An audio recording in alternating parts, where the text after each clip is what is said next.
Assalamualaikum warahmatullahi wabarakatuh. Teman-teman sekalian, saya Khadijah Makarim. Topik kita kali ini adalah tentang motivasi berprestasi yang tinggi, yaitu 10 ciri motivasi berprestasi yang tinggi.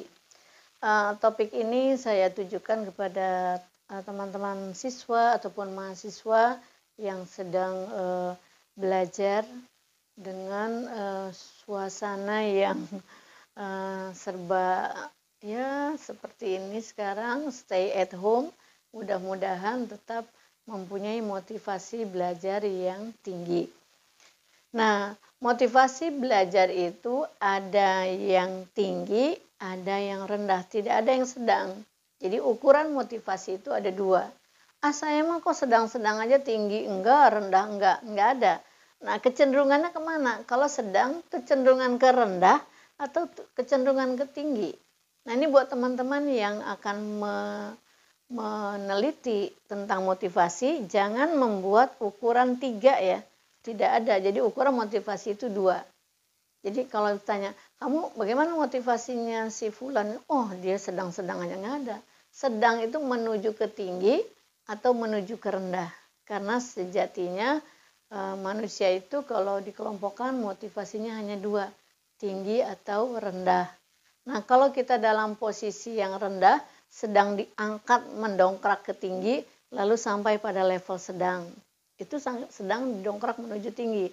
Atau yang motivasinya tinggi karena ada sesuatu hal, syut menurun menuju rendah, berhentilah di level sedang gitu ya. Jadi sedang itu anggap aja sebagai terminal dari motivasi rendah menuju tinggi, dari motivasi tinggi yang karena terganggu sesuatu hal sedang syut menuju rendah gitu. Jadi sekali lagi buat teman-teman yang sedang meneliti motivasi, buatlah ukurannya 2, tinggi atau rendah. Nah, pada konten kali ini saya akan ajak teman-teman untuk mengukur diri sendiri, apakah teman-teman berada di kelompok yang motivasinya rendah atau tinggi.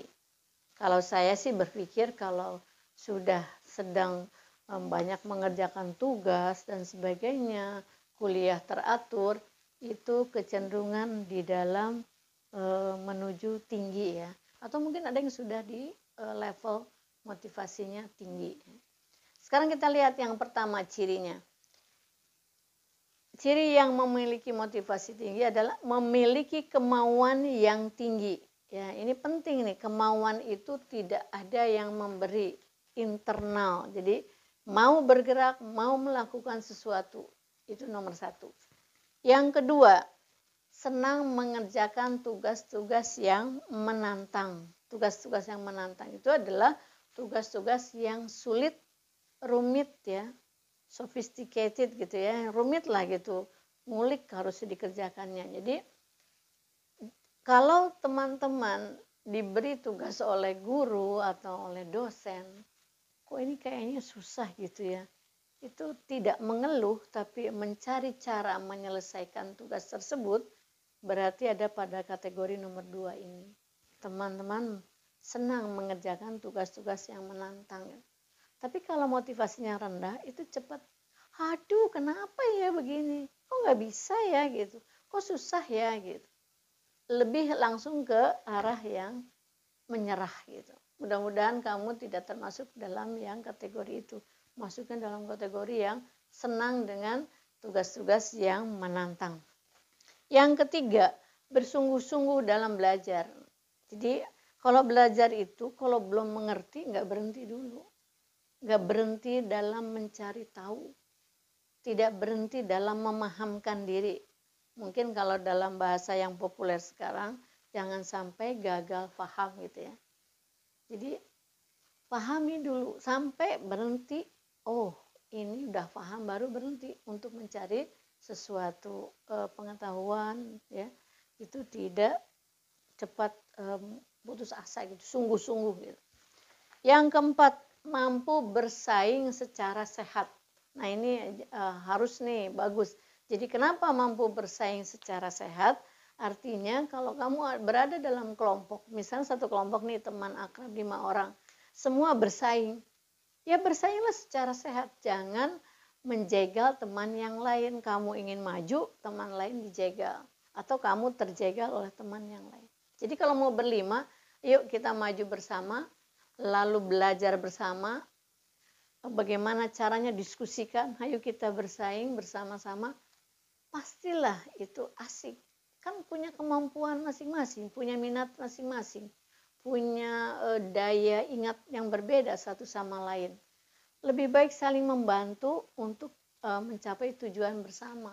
Jadi persaingannya sehat gitu. Jadi 5 itu dalam satu kelompok misalnya, itu buatlah kelompok belajar bersaing sama-sama kejar-kejaran, nanti hasilnya juga akan berbeda. Ya, syukur sama gitu. Kenapa bisa berbeda? Nanti akan kita lihat pada poin berikutnya.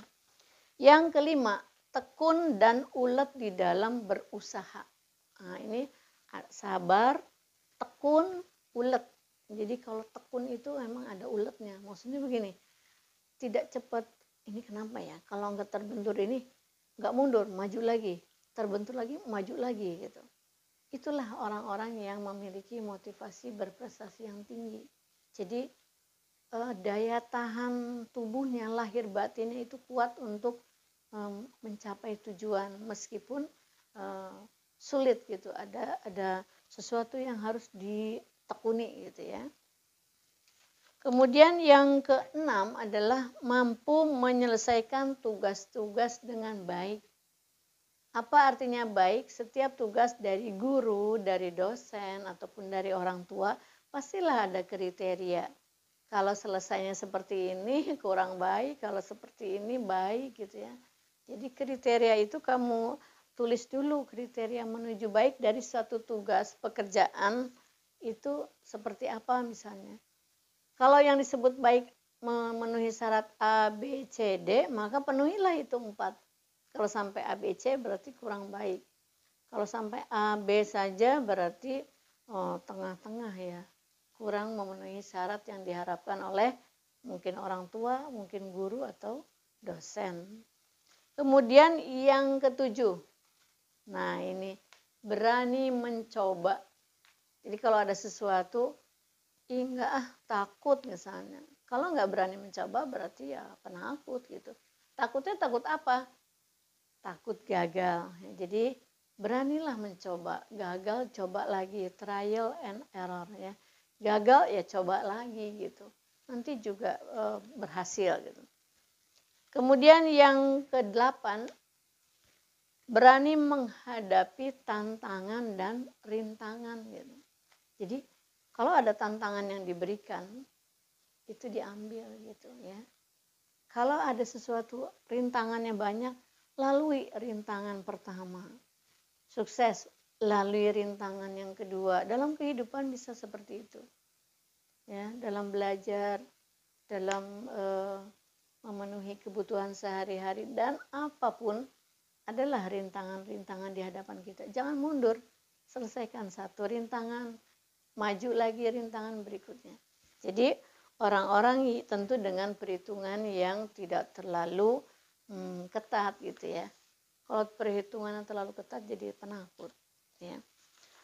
Kemudian yang ke-9, mampu mengerjakan tugas tepat waktu.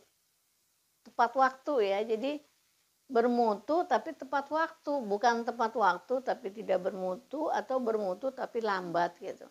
Jadi bermutu sesuai standar yang diharapkan dan tepat waktunya. Nah, untuk tepat waktu ini kamu harus berlatih membuat rencana. Kemudian yang ke-10, ini mampu mengerjakan tugas dengan standar yang tinggi. Ya, jadi tanamkanlah selalu di dalam pikiranmu, aku harus lulus menjadi mahasiswa lulusan yang bermutu misalnya. Gak usah terbaik, gak apa-apalah kalau misalnya kamu mampu adalah mahasiswa, aku ingin jadi lulusan terbaik, alhamdulillah. Kalaupun tidak yang terbaik, yang baik misalnya. Jangan yang asal-asalan. Jadi buatlah standar yang setinggi mungkin. Kenapa begitu? Karena kita sebagai manusia jarang mendapatkan yang tinggi, turun sedikit kan jadi tetap masih bermutu. Tapi kalau kita standarnya asal-asalan, sedang, sebagai manusia biasanya tidak sampai di titiknya, ada saja masalah, terus turunnya rendah jadinya. Saya ulangi ya, contoh, canangkan nilaimu yang kamu peroleh 100. Andai kata, pastilah menguatkan tenaga, pikiran, dan usaha mencapai 100. Andai kata tidak sampai 100, kan turun bisa 95, 90. Tapi kalau belum apa-apa, saya mah kayaknya nggak dapat nih 100. Udah deh dapat 70 juga nggak apa-apa, dapat B. Ternyata nggak dapat 70, dapatnya 60. Ya, C dong ya. Terus adalah saya mah nggak apa-apa, asal lulus C juga. Nggak taunya malah nggak lulus. Jadi jangan membuat standar yang rendah. Berarti motivasi berprestasimu rendah ya. Ya, jadi ada dua di dalam melakukan standar mutu diri ya. Satu, maksimal. Maksimal itu nilainya 100. Yang kedua, optimal. Nah, lakukanlah optimalisasi dalam diri sendiri. Kalau misalnya yang A itu, si A ini teman kita, dia maksimal dan optimalnya nyampe 100. Tapi saya misalnya bergerak secara optimal, ingin mendapatkan maksimal, nggak nyampe. Nyampenya di 80. Berarti mau optimalisasi diri saya hanya sampai di kategori 80. Tapi sudah habis tenaga dan pikiran sampai di situ. Nggak apa-apa, tapi sudah diusahakan untuk mencapai optimalisasi dari potensi diri yang kita miliki. Nggak usah jadi stres gitu ya. Baik teman-teman sekalian, yang paling penting ini adalah kata kuncinya. Yang pertama mau, dan yang terakhir yang nomor 10 adalah buatlah standar mutu yang tinggi di dalam mengerjakan tugas-tugasmu sebagai manusia. Saya tidak menggarisbawahi hanya sebagai tugasmu di sekolah dan di kampus, tapi sebagai manusia, sebagai individu. Individu itu hidup di dalam lingkungan keluarga, masyarakat, sekolah, keluarga, masyarakat, dan kampus misalnya. Sebagai peranmu masing-masing, semua di semua peran lakukanlah dengan mempunyai kemampuan yang tinggi untuk melakukan sesuatu dan mempunyai standar mutu yang tinggi ya. Jadi sesuaikan dengan optimalisasi dalam mengembangkan potensi masing-masing. Baik teman-teman sekalian, saran saya janganlah mengerjakan tugas-tugasmu dengan asal-asalan, tapi masukkanlah kamu sebagai golongan orang-orang yang mempunyai motivasi berprestasi tinggi di dalam semua kegiatan kehidupan kita. Terima kasih, mudah-mudahan bermanfaat. Silahkan share kepada teman-teman yang lain. Semoga banyak orang yang termotivasi, yang rendah naik ke yang tinggi tetap bisa mempertahankannya. Mudah-mudahan kita mendapatkan ridho dari Allah Subhanahu wa taala untuk menjadi manusia yang bermanfaat bagi diri sendiri, keluarga, masyarakat, bangsa, dan negara. Assalamualaikum warahmatullahi wabarakatuh.